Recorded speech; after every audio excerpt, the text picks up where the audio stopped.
Dana desa dibegal KKB Papua.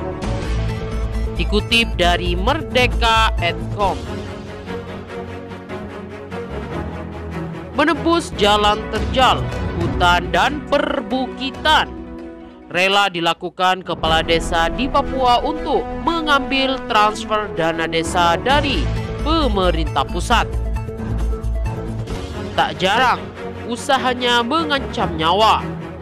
Kelompok kriminal bersenjata pimpinan Egyanus Kagoya melihat peluang itu. Duit dana desa ratusan juta diambil kepala desa untuk kesejahteraan masyarakat. Menjadi sasaran mereka.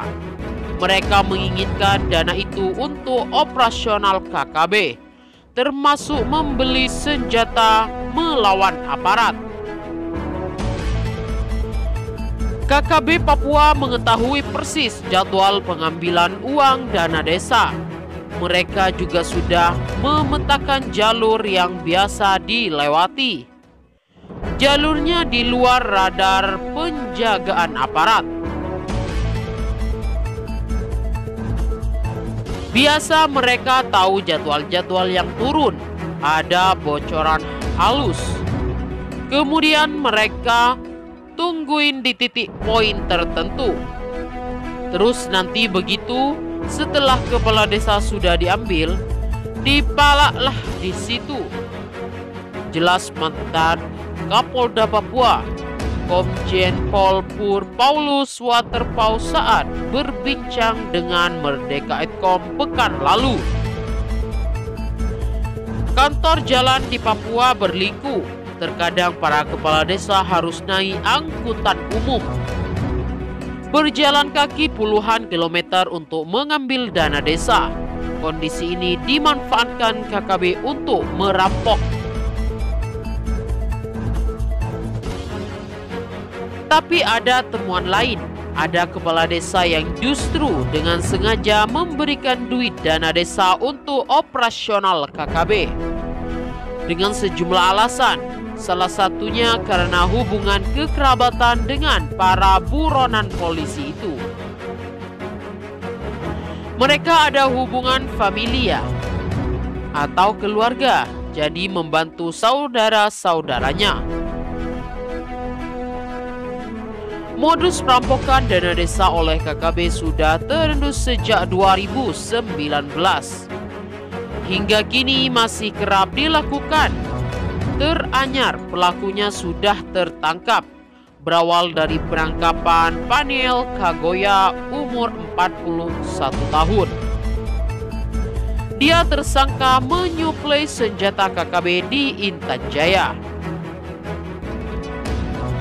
Tidak tanggung-tanggung, mereka mengancam tiap kepala desa harus menyetor 1 miliar.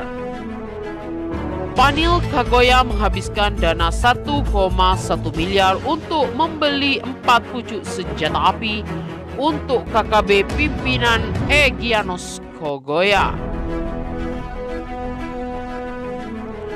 Dana untuk membeli senjata api itu diperoleh dari Ges Guejang, anggota kelompok kriminal Egyanus Kagoya yang berasal dari perampasan, perampokan serta pemerasan kepada kepala suku maupun dana desa di tiap desa, kata Kasatgas Humas Nenangkawi saat itu, Kombes Iqbal Al-Qudusi.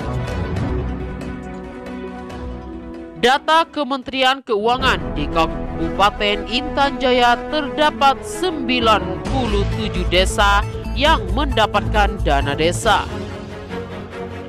Pada tahun 2019, Kementerian Desa menguncurkan dana 136 miliar. Sementara tahun 2020, Kabupaten Intan Jaya mendapatkan alokasi dana desa sebesar 143 miliar.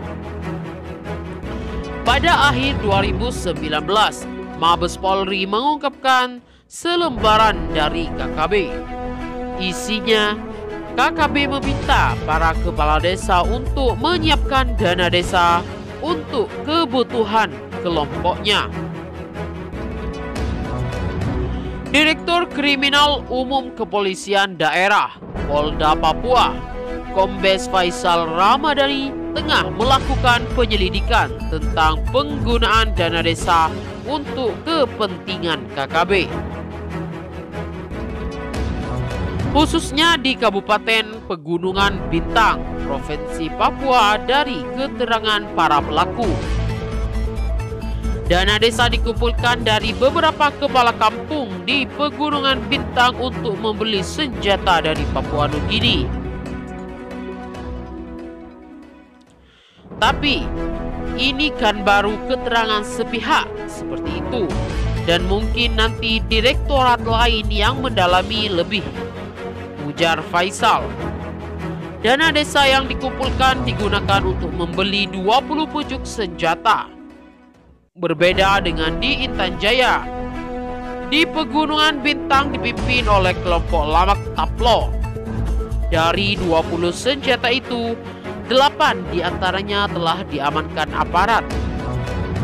5 senjata diamankan oleh Korem di daerah Banten. 3 senjata lain diamankan di Polda di Sentani. 50 juta dikirim ke Papua Nugini untuk membeli sekitar 20 senjata. Di Pegunungan Bintang, Kementerian Keuangan mengalokasikan 253 miliar untuk 277 desa per tahun pada tahun 2019. Sementara tahun 2020, Kabupaten Pegunungan Bintang mendapatkan alokasi dana sebesar 265 miliar. Informasi mengenai dana desa mengalir ke KKB rupanya belum sampai ke telinga pemerintah. Kemendes juga belum pernah mendapatkan laporan dari kepala desa di Papua dan Papua Barat mengenai aksi KKB membegal dana desa. Kemendes PDTT belum menerima informasi secara resmi dari pihak terkait mengenai hal tersebut.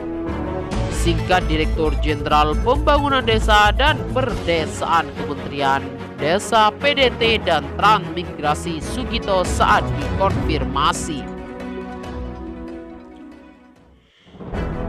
Setali 3 uang dengan Kemendes, Kepala Pusat Penerangan Kapuspen Kementerian Dalam Negeri Beni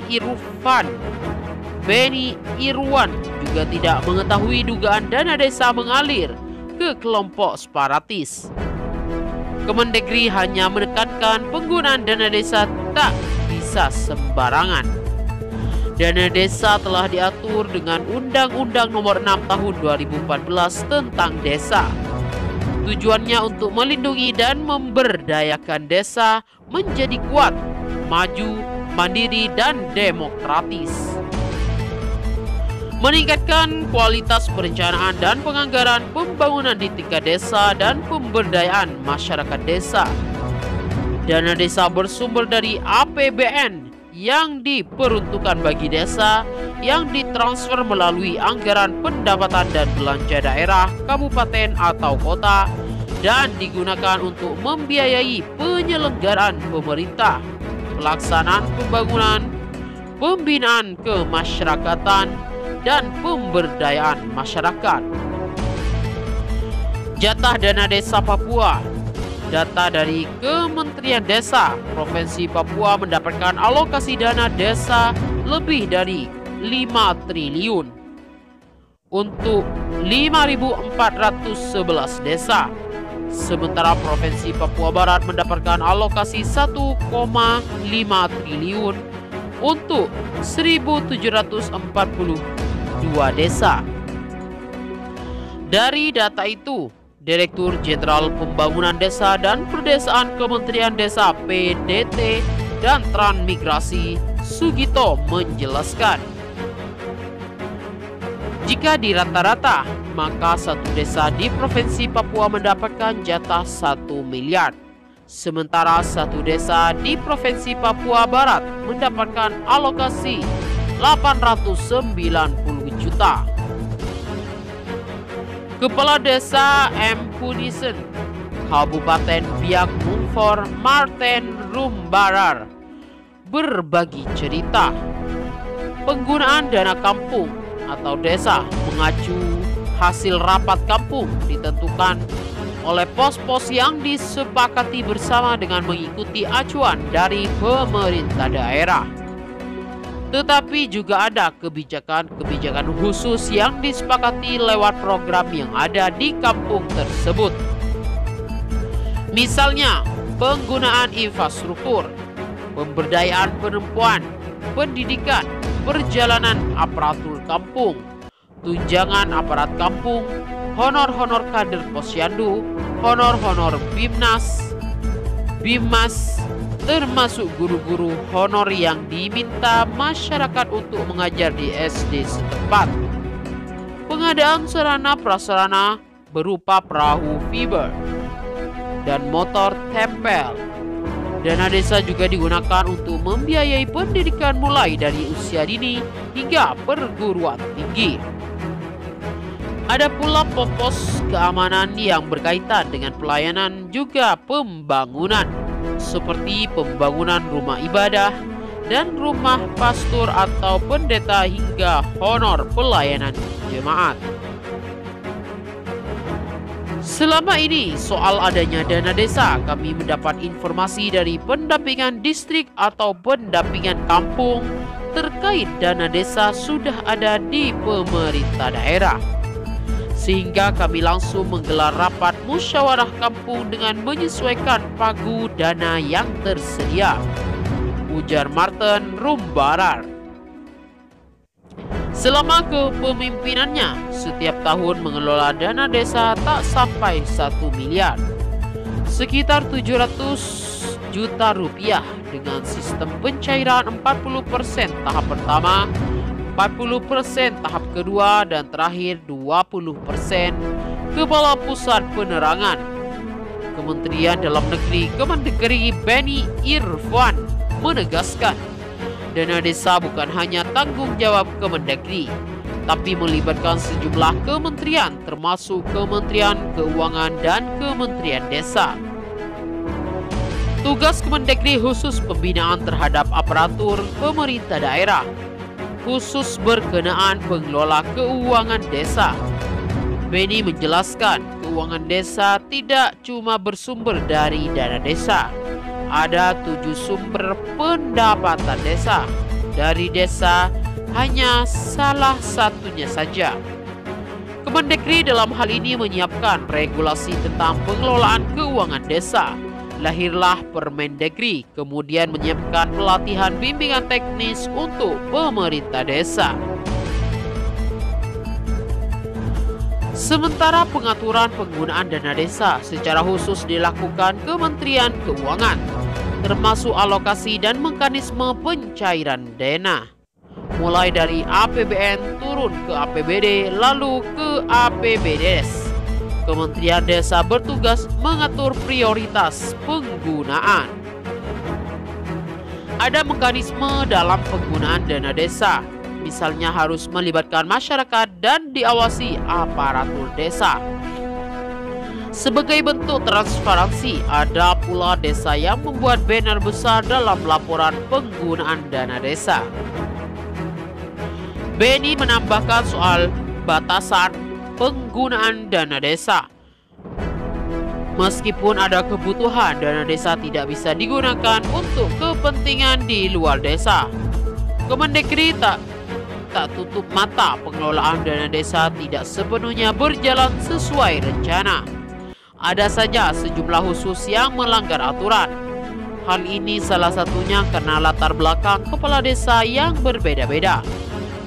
Dia mengutip kajian yang dilakukan sejumlah lembaga, termasuk Bank Dunia. Berdasarkan kajian itu, cukup banyak desa di Indonesia, termasuk di Papua, mengelola keuangan dengan baik, tapi ada juga desa yang perlu mendapatkan pendampingan lebih intens. Kemendagri menyadari keterbatasan dalam pengelolaan keuangan desa, termasuk SDM di pemerintah desa.